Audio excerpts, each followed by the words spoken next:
Кумановци летово ќе имаат вода и за пиење и за наводнување, информираа денеска надлежните од АД Водостопанство Кумановско-Липковско поле.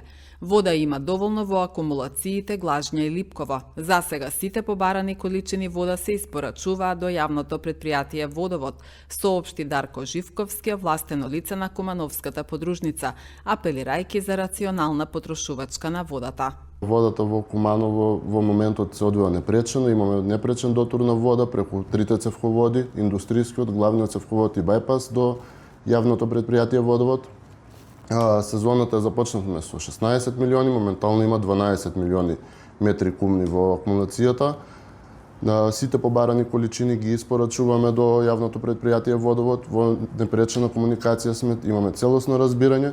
Исто така сезоната за наводнување кон земјоделците започнавме. Немаме моментално поплаки. Вода во акумулациите, како што реков, е 12 милиони, моментално вода има и ќе има, но апелирам до граѓаните да ја користиме рационално, затоа што за водата не одговараме само ние, туку целокупно како општество сите треба да ја користиме рационално. Посебен осврт ќе дадам до земјоделците, тие да ја користат и да немаме непотребни испуштања на вода. Во тек е и јавна набавка за модернизирање, односно санација на четврта грана, ќе биде распишан тендерот, со што ќе се обезбеди сигурност на дотур на вода и во зимскиот период.